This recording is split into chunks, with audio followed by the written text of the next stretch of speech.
Sanibonani bafundi. Siyalamukela engosini yethu yokufunda ulimi lwesiZulu. Khumbulani ke bafundi ukuthi sasho ukuthi kufanele ukuthi siqale ngaleli shadi ekufanele sifunde njalo zonke izinsuku elemsindo kanye nonkamisa ukuze sikwazi ukufunda nokubhala nokuphela ulimi lwesiZulu. Leli shadi ke libalulekile bafundi, kufanele ukuthi silifunde zonke izinsuku, siliphinde kabili noma siliphinde kathathu noma ngaphezulu. Umsindo ke esizofunda namhlanje uthi phu. Naluke uphaphe bafundi, siyalibona uphaphe. Naku ke umsindo othi phu egameni elithi uphaphe. Bese siza kwezinye ke izinto ezinomsindo othi phu. Nali phinifa. Iphinifa ke sesigqoke uma sisebenza senzele ukuthi ingubo zethu zingangcoli. Iphinifa leli bafundi sesigqoke uma sisebenza sivikele ingubo zethu ekungcoleni. Iphinifa ke leli bafundi. Bese kuba khona nanka amaphilisi. Amaphilisi ke la esiwasebenzisayo uma sigula, kukhona izifo ezisiphethe, siphuze nanka amaphilisi bese siyaphila. Amaphilisi lana bafundi siyawuza kumsindo othi phu egameni elithi amaphilisi. Bese sibana nanka amaphepha. Amaphepha lana bafundi inhlobonhlobo ke zamaphepha. Iphephandaba leli okufundwa kulo izindaba, iphephandaba leli.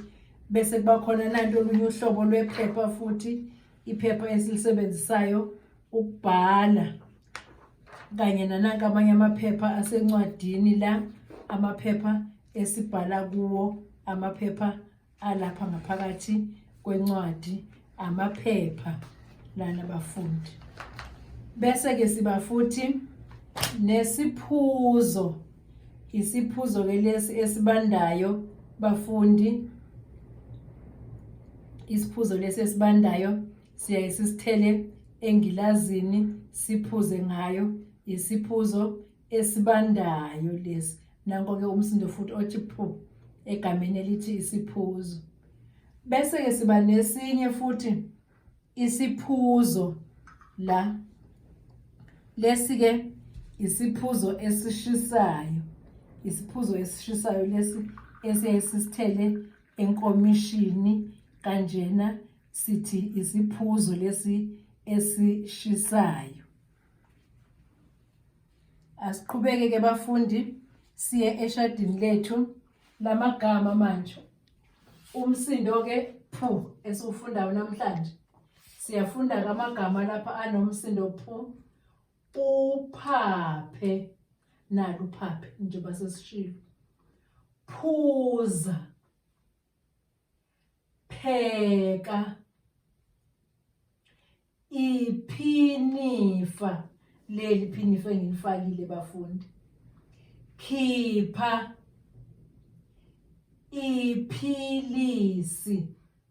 Nanko kamagama ethu bese siza emishweni ke manje. Kule misho yethu ke qaphelani bafundi ukuthi kukhona okubhalwe ngombala obomvu, kukhona okubhalwe ngombala omnyama.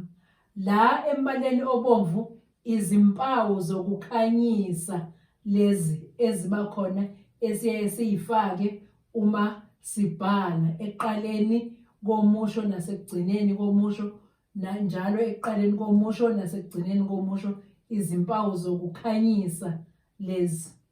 Siyafunda ke imisho yethu. Uphaphe luphephukile.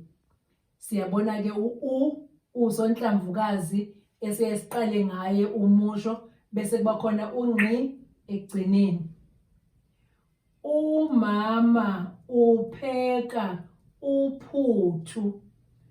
Nangu sonhlamvukazi futhi eqaleni komusho simbhalile ngokubomvu bese kuthi ekugcineni komusho sibe nongqi. Iphepha lisetafuleni. nangu-ke u-E futhi esiqala ngaye usonhlamvukazi siqala umusho bese ekugcineni sibhale unqi.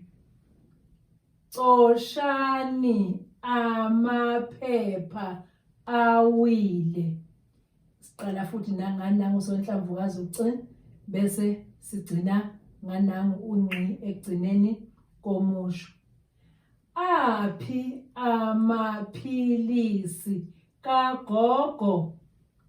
Siqala-ke ngosonhlamvukazi futhi a bese sigcina-ke ngophawu lokubuza lapha esithi umbuzi, ngoba umbuzo lona abafunda kusona umusho. Sigcina-ke ngophawu lolu lokubuza esithi umbuzi.